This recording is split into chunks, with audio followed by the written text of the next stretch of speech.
Assalamualaikum warahmatullahi wabarakatuh. Izin perkenalan diri, nama saya Flora Sita, NIM 2305067, kelas S1 TPB, Prodi S1 Teknik Perminyakan. Kemudian sebelum saya menjelaskan soal, saya akan menjelaskan circulating system. Apa itu circulating system? Circulating system itu adalah sistem pada pemboran yang berfungsi untuk mensirkulasikan drilling fluid lumpur pemboran dari permukaan ke dasar sumur bor melalui drill sting dan kembali lagi ke permukaan melalui anulus.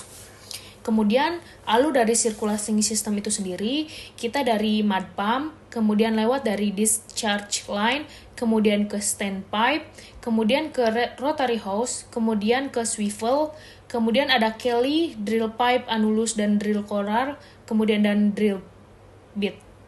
Kemudian kita melewati di sini ada return line, kemudian di sini ada cell, shaker, desander, desilter, degasser, dan mud tank. Kemudian untuk bersirkulasi lagi itu melalui section line. Lanjut, kemudian di sini ada contoh yang lebih jelasnya, ada peralatan circulating, kemudian ada peralatan kondisi lumpur juga. Jadi peralatan circulating juga tadi seperti yang dijelaskan, ada mud pump, section tank, section line, discharge line, kemudian ada Chickson joint, sama standpipe dan rotary hose, kemudian return line. Kemudian peralatan kondisi lumpur itu kita tadi mendapatkan cell shaker, degasser, desander, dan mud cleaner, kemudian desitter, dan lain-lain. Lanjut, di sini ada mud pump. Mud pump itu sendiri adalah peralatan utama dalam sistem sirkulasi pemboran yang berfungsi memompakan drilling fluid lumpur pemboran dari tangki mud pit menuju ke drill string, kemudian ke bit dan kembali ke permukaan melalui anulus. Kemudian jenis-jenis mud pump itu sebenarnya banyak dan saya mengambil contohnya itu satu, dan kemudian jenis-jenis mud pump itu dibagi menjadi dua, ada triplex sama duplex. Kemudian fungsi utama pompa mud itu sendiri adalah mengalirkan lumpur pemboran ke dalam sumur untuk membersihkan cutting atau serpihan batuan dari dasar lubang, kemudian atau memberikan tekanan yang cukup agar lumpur bisa membawa cutting ke permukaan atau menjaga kestabilan lubang bor. Well completion itu sendiri dibagi menjadi dua, ada bottom hole completion dan tubing completion dibagi menjadi tiga, yaitu ada single completion dan multiple completion.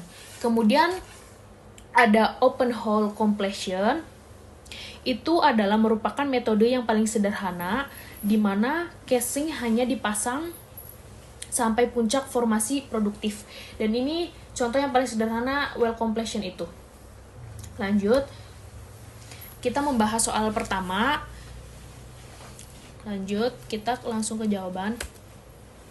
Jawaban 01, diketahui kedalaman sumur itu ada 6.000 feet, ada rate maksimum Q min sama dengan kita mendapatkan 44 GPM dan rate maksimum Q max 762 GPM, kemudian ada daya maksimum happy max 1388 HP. Kemudian ada tekanan permukaan max 2145 PSI, kemudian ada densitas lumpur kita mendapatkan 11,2 ppg. Kemudian kita mencari data flow rate atau FPRT, Q1-nya itu mendapatkan 432 GPM, PP1-nya itu 560 PSI, tekanan parasitik pompa lumpur awal. Kemudian Q2 itu kita mendapatkan 211 GPM, PP2-nya itu 155 PSI, tekanan parasitik pada drill string DP. Lanjut. Di sini contohnya juga kita dibedakan menjadi low ROP sama loss of circulation. Lanjut. Kemudian di sini juga kita menentukan kostata kehilangan tekanan parasitik KP, atau bisa kita dicari dengan rumusnya log PP1 per PP2 per log Q1 sama Q2. Tinggal kita masukkan hasilnya dari diketahui tersebut dan kita mendapatkan 1,79 dan mendapatkan jadi pola alir laminer. Kemudian di sini rumus KP itu PP1 per Q1. Sepertinya biasa kita memasukkan nilai yang sudah diketahui, kita mendapatkan 0,0107. Lanjut. Kita mencari gunakan flow chart BHHP Rumusnya menentukan kilangan tekanan di pahat bit, yaitu PB sama dengan 2/2 tambah 1 dikali Pmax. Dan dimasukkan yang sudah diketahui, kita mendapatkan 1376,2 PSI. Kemudian kita menentukan rate optimal QPT, rumusnya itu Pmax 1/6 per Kp 2 tambah 1, dan kita mendapatkan hasil 516,6 GPM. Lanjut. Kita itu menentukan tekanan permukaan Pmax. Kita mendapatkan data lapangan itu 2145 PSI, kemudian kita menentukan kombinasi ukuran diameter nozzle, QOPT, kita mendapatkan 516,6 GPM, kemudian Qmax 762 GPM, dan sama, ketika QOPT kurang dari Qmax, maka oke. Ketika ada QOPT kurang dari Qmin, itu oke. Lanjut. Kemudian ada menentukan kemampuan pompa rig HPS, reguler pompa rig, rumus. Kemudian rumusnya HPS max kali QOPT bar 17,14. Dan dimasukkan, kita mendapatkan 646,4 HP. Ternyata tenaga yang dibutuhkan sebesar 646,4 HP, sedangkan batas maksimum pump rig itu sebesar 1388. Kemudian kita menentukan luas nozzle, dan rumusnya itu Pmad per 10.585 kali PB QOPR pangkat 2. Kemudian dimasukkan nilai-nilai yang sudah ditentukan dari diketahui, dan kita mendapatkan 0,2051 in kuadrat. Lanjut, kita itu menentukan diameter nozzle, dan kemudian saya mencantumkan contoh nozzle. Nozzle itu sendiri adalah lubang kecil di drill bit, atau terutama tipe roll con bit atau PDC bit yang berfungsi mengarahkan aliran lumpur pemboran ke dasar lubang bor. Fungsi utama nozzle itu sendiri membersihkan dasar lubang bor dengan mengalirkan lumpur bertekan tinggi langsung ke area pemotongan batuan, atau membantu mengangkat cutting ke anus agar tidak menumpuk di bawah bit, atau meningkatkan efisiensi hidrolik dengan mengatur kecepatan jet lumpur. Dan kita mendapatkan rumusnya itu pahat yang digunakan adalah tricon bit. Lanjut. Di sini ada soal yang kedua. Lanjut, langsung jawaban. Diketahui kedalaman lubang bor pada saat bit mulai digunakan 10.000 feet. Kemudian ada harga bit cost itu mendapatkan 1.000 US. Kemudian ada sewa rig cost ada 500 US. Kemudian ada sewa downhole motor, REN DHM, 5.000 US, waktu round trip 1 jam atau 1.000 feet. Lanjut. Dan di sini kita mendapatkan hasilnya sewa DHM itu downhole motor 5.000 US per hari. Kemudian di rumusnya itu 5.000 per 24 jam. Hasilnya itu kita mendapatkan 208,3 US per jam. Kemudian CR kita rig cost ditambah sewa DHM 500 US ditambah hasil sewa DHM tersebut 208,3 US, hasilnya 708. Kemudian ada TT itu 1 jam per 1.000 feet dikali depth. Jadi hasil kita mendapatkan 10 jam. Tripping atau round trip, waktu cabut pasang pipa. Kemudian CB kita mendapatkan 1.000 US.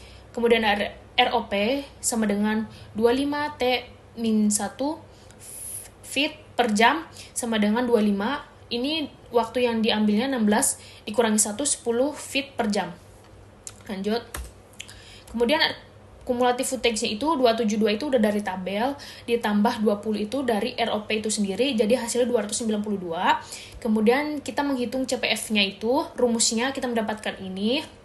Kemudian kita masukkan totalnya dari data diketahui tersebut, ada 1.000 ditambah 708, 10 tambah 16 dari per jam tersebut per 292 dari F-nya ini. Kemudian hasilnya itu kita mendapatkan 66,46. Kemudian TR itu umur pahat dalam per jam, setiap intervalnya itu dikali 2 per jam, yaitu misalkan 2,4, 6,8, 10, dan lain-lain. Lanjut. Ini kita mendapatkan mengasih contoh, ada contoh bit itu ada drag bit, roller con bit, dan diamond bit. Lanjut. Kesimpulan nomor 2 itu, bit harus diganti pada waktunya adalah 16 jam sebab waktu 17 harga CPF sudah mulai naik harga per bit disebabkan karena 1. Bit mulai tumpul, 2. Laju penembusan sudah berkurang. Hal ini dipengaruhi oleh bit tumpul sewa rig dan sewa DHM. Tidak mungkin berkurang harganya per jam dan per harinya. Argo tetap. Harga CPF itu cost per feet optimum adalah 664,6 US dari hasil tadi.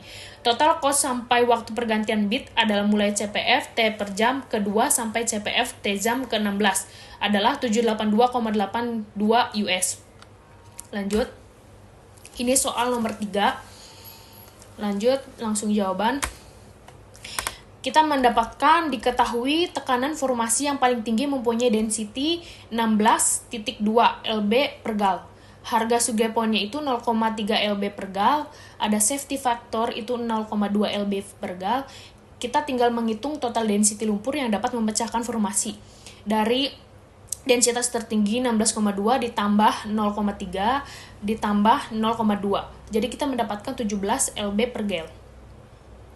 Kemudian di sini kita membuat grafik juga dari hasil total density. Kemudian lanjut. Dan terima kasih. Cukup sekian. Kurang lebihnya mohon maaf. Wassalamualaikum warahmatullahi wabarakatuh.